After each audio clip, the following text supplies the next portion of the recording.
imagine, being in the glider and seeing something, and then not feeling like I had the agency to talk about it. Mr. Graves, can you discuss the importance of seeking scientists to sit on your advisory board? Absolutely. I think ultimately this is going to be a scientific problem. And not only that, it's also an engineering problem. I've been working with the American Institute of Aeronautics and Astronautics to help them stand up a UAP integration committee to help integrate their engineering prowess into this problem. And so, yes, very much, I think this is an engineering and scientific problem as much as a national security problem. And how might Congress help to facilitate partnerships between the scientific community and the UAP focus groups within government? Well, I think one of the things they can do is to have these types of hearings to communicate to the public that this is a topic of interest. I think that there is a pseudo-market, if you will, of interested capabilities and talent that want to approach this topic, and we're seeing that start to grow now. So I think continued conversation, reduction of stigma is going to allow that to flourish and allow answers to help generate themselves.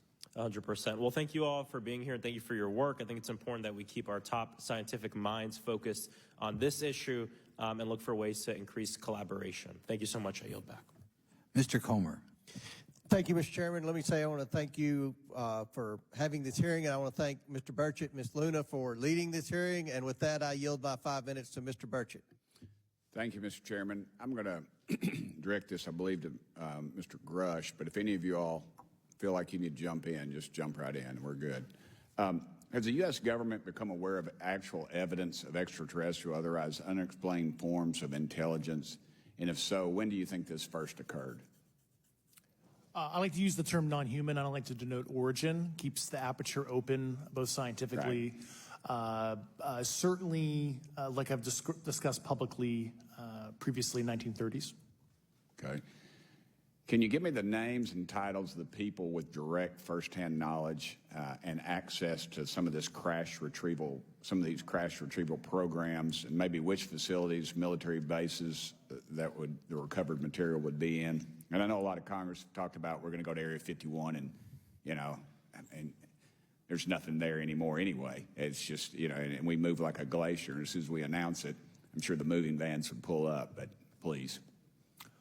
I can't discuss that publicly, but I did provide that information both to the Intel committees and the Inspector General. And we could get that in the SCIF if we were allowed to get in a SCIF with you. Would that be probably what you would think? Sure, if you had the appropriate accesses, yeah. What special access programs cover this information, and how is it possible that they have evaded oversight for so long? I do know the names. Once again, I can't discuss that publicly and how they've evaded oversight. In a closed setting, I can tell you the specific tradecraft use. All right. When do you think those programs began, and who authorized them? I do know a lot of that information, but that's something I can't discuss publicly because of sensitive. All right. If any of y'all want to jump in on any of this, you're more than welcome to.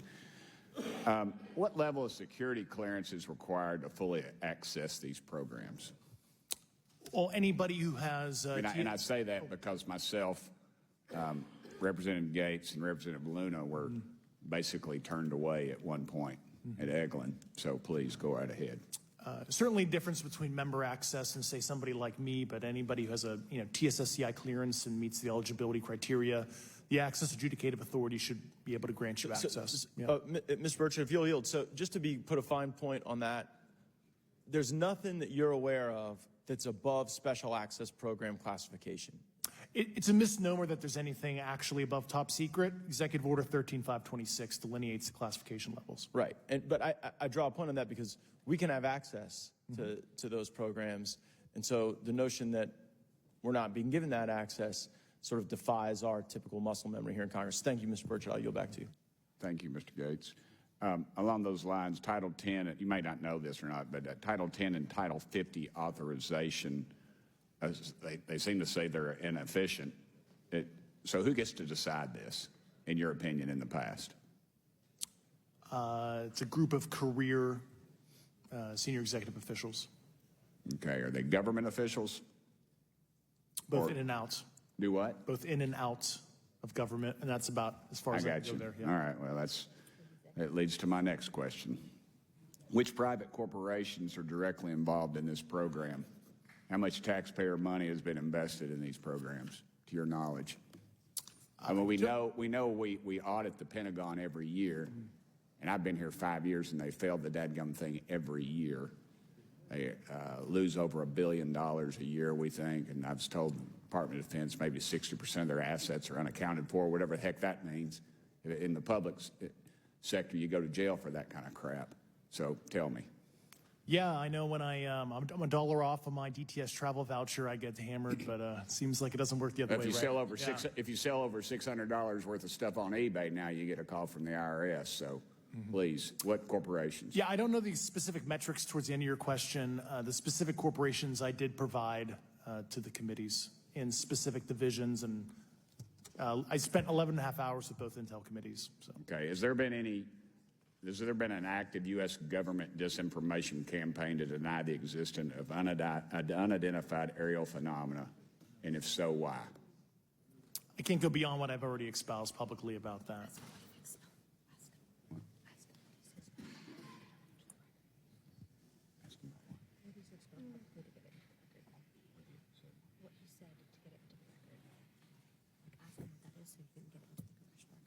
Okay, I've been told to ask you what that is and how to get it in the record. What have you stated publicly in your interviews for the congressional record? Yeah. if you reference my News Nation interview and I talk about a multi-decade, campaign to disenfranchise public interest, Sorry, Mr. Basically. Chairman, I've gone. Yeah. Thank I you. apologize, Mr. Chairman. I yield back negative 21 seconds. Thank you. Ms. Ocasio-Cortez. Thank you, Mr. Chairman, and thank you to our witnesses for coming here today. I do concur with the ranking member as well as several other members here on this committee that this is a committee for whistleblowers and for the protection of whistleblowers as well. So we understand what you're putting on the table here and what you're putting on the line here, and we thank you for that. Mr. Grush, you sat on the Unidentified Anomalous Phenomenon Task Force created in the 2020 NDAA, correct? Yes. There have been some things that have been mentioned here during this hearing that I wanted to pick up on. Mr. Graves, you mentioned specifically during the answers to one of your questions, you named Boeing contractors being engaged in an incident regarding this red cube about a football field wide. I was wondering if you could speak a little bit about the interaction, or Mr. Grush, either of you, the interactions between defense contractor companies and any UAP-related programs or activities. So I'll just say that the information about the contractor himself were provided by a witness, and I have no particular detail in that relationship. Mr. Grush. The kind of general unclassed wave tops, certainly the contractors, are the metal benders, so to speak. They're the ones actually doing specific performance on government contracts. Are they required to issue any disclosure regarding UAP sightings, or do they engage in any reporting around this? In terms of the contractors, Yes. Not that I'm aware of. They do not. Okay. Now, when it comes to notification that you had mentioned about IRAD programs, we have seen defense contractors abuse their contracts before through this committee. I have seen it personally, and I have also seen the notification requirements to Congress abused. I am wondering, one of the loopholes that we see in the law is that there is, at least from my vantage point, is that depending on what we're seeing, is that there are no actual definitions or requirements for notification. What methods of notification did you observe? Like when they say they notified Congress, how did they do that? Do you have insight into that? For certain IRAD activities, I can only think of ones conventional in nature. Sometimes they flow through certain, I'll just say, SAP programs that have cognizant authority over the Air Force or something, and those are congressionally reported compartments, but IRAD is literally internal to the contractor, so as long as it's money, either profits, private investment, et cetera, they can do whatever they want. To put a finer point on it, when there is a requirement for any agency or company to notify Congress, do they contact the chairman of a committee? Do they get them on the phone specifically? Is this through an email to hypothetically a dead email box? A lot of it comes through what they call the PPR, Periodic Program Review process. If it's a SAP or controlled access program equity, and then those go to the specific committees, whether it be the SAS, Okay. CASC, HISI. Thank you. I apologize. I just, my time is limited. Mr. Graves, one of your main concerns is that the FAA currently does not have an official process to receive reports of UAP from pilots or others, correct? Correct. And in your experience, what data should the Aero program prioritize for potential collection? We have, location, date, time, but are there other specific characteristics that should be included in these reports? Certainly. I think that there's two categories that would be important. One would be kinematics and understanding the specifics of how the vehicle or objects are moving. And the second would be a more zoomed out approach of being able to look at origin and destination before the incident, as well as getting a better contextual understanding of how these objects are interacting with each other. Thank you.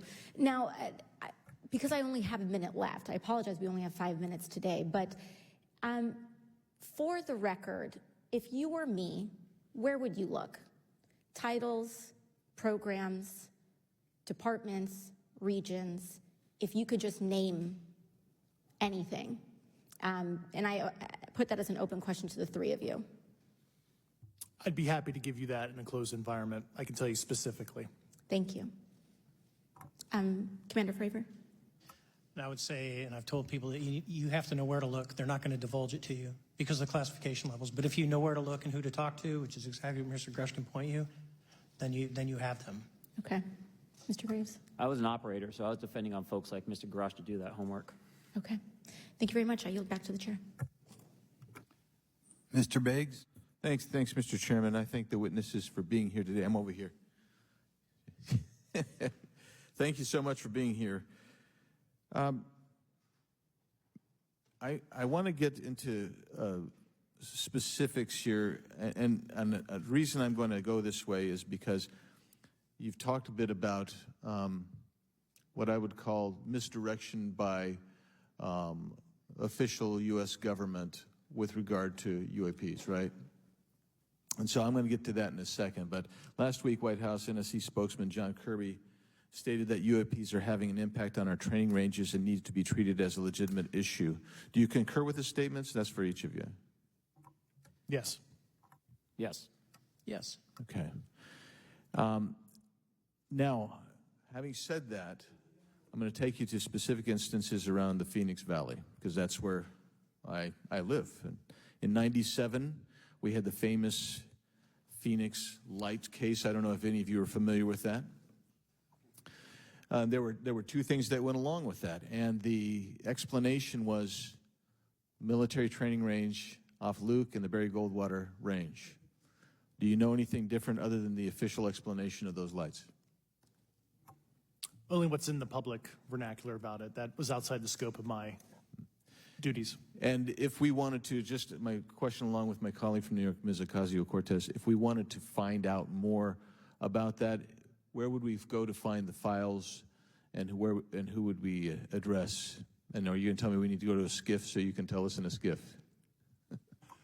I could potentially give you a vector on that. That specific case, I'm familiar with it in terms of public, but I give you a vector in a closed environment, yeah. That would be good, thank you.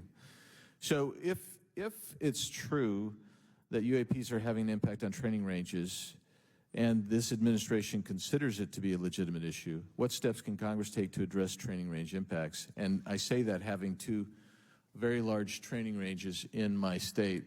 And so we'll start with Mr. Graves and going down the panel. Some of the initial procedures have been implemented, such as within the United States Navy, that have a range failure report that gathers information from pilots. I understand that a service-wide reporting mechanism is still pending. However, that would be a great next step, not only for gathering information, but for showing the troops that it is an acceptable topic and reducing the stigma. Okay, please, all of you continue. Yeah, as a recipient of a lot of those training range reports, sometimes we only get contextual kind of oral reporting. It'd be nice if they attached all sensor data and there's a system in place that can handle multiple classifications of data.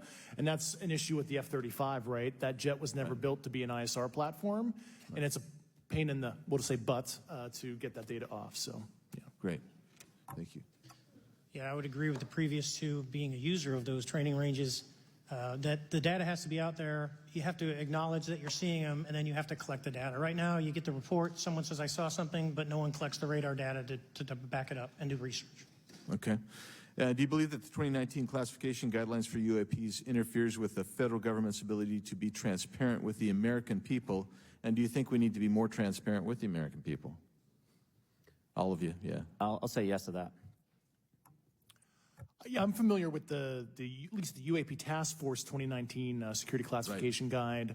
I think it's fair. I did actually help author that with the. You got a bias that Yeah, way then. but I will say, I'll call it a lazy attitude about declassifying videos. I mean, I've seen some of the videos of the recent shoot down, and I saw no reason that couldn't have been released as long as they mask some data. The American people deserve to see that imagery and full motion video.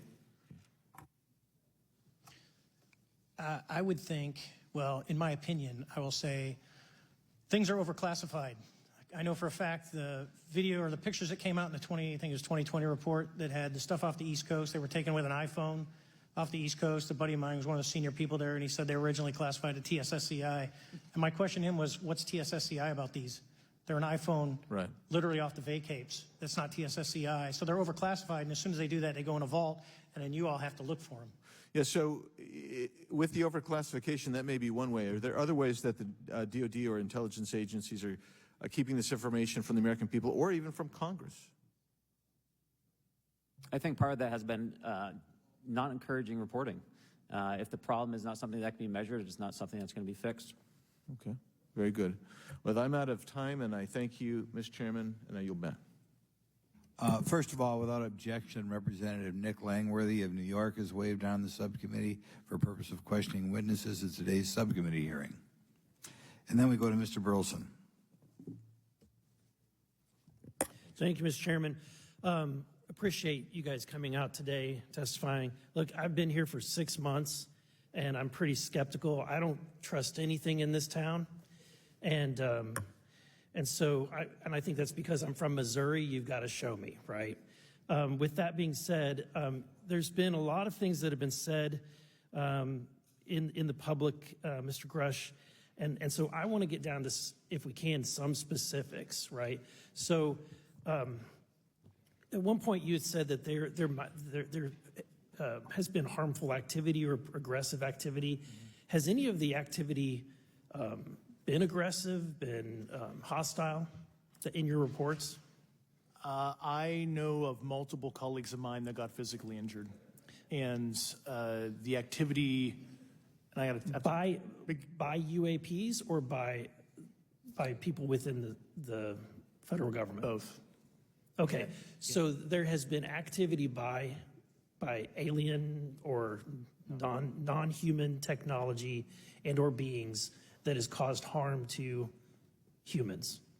I can't get into the specifics in an open environment, but at least the activity that I personally witnessed, and I have to be very careful here because they tell you never to acknowledge tradecraft, right? So what I personally witnessed myself and my wife was very disturbing. Okay. One of my constituents actually sent this next question, and I figured I'd ask it since I had the same thought. You've said that the U.S. has intact spacecraft. You said that the government has alien bodies or alien species. Have you seen the spacecraft? I have to be careful to describe what I've seen firsthand and not in this environment, but I could answer that question behind closed doors. Yeah. And have you seen any of the bodies? That's something I've not witnessed myself. Okay, and so with that being said, the other statement that has been made that was intriguing to me and it's intriguing because my view has been that we are billions of light years away from any other system. And the concept that an alien species that's technologically advanced enough to travel billions of light years gets here and somehow is incompetent enough to not survive Earth or crashes is something that I find a little bit far-fetched. And with that being said, you have mentioned that there's interdimensional potential. Could you expound on that? Yeah, to answer your first question, and I'm here as a fact witness and expert, but I will give you a theoretical framework, at least to work off, to kind of espouse crashes, regardless of your level of sentience, right? Planes crash, cars crash, n number of sorties, however high, a small percentage are going to end in mission failure, if you will, as we say in the Air Force. And then in terms of multidimensionality, that kind of thing, the framework that I'm familiar with, for example, is something called the holographic principle. It derives itself from general relativity and quantum mechanics, and that is, if you want to imagine a 3D object such as yourself casting a shadow onto a 2D surface, that's the holographic principle. So you can be projected, quasi-projected from higher dimensional space to lower dimensional. It's a scientific trope that you can actually cross, literally, as far as I understand, but there's probably guys with PhDs that we could probably argue about that. But you have not seen any documentation that that's what's occurring? Only a theoretical framework discussion. Yes. Okay. Okay. Occam's razor is that these aircraft, have they been identified that they are being produced by domestic, military and contractors? Is there any evidence that that's what's being recovered? Not to my knowledge, plus the recoveries predate a lot of our advanced programs that I previously am witting of. So, would it be safe to say that there could be a scenario today where you have an aircraft that crashes and because it's been involved in one program from one federal agency, and but the agency that retrieves it is not aware of that program, and to them it appears alien in origin? I mean, that's a hypothetical situation. I'm not aware of any historical situation that would match that you described. So you're not aware, it has not happened that you're aware of? That I'm aware of. Thank you, Mr. Chairman. I yield.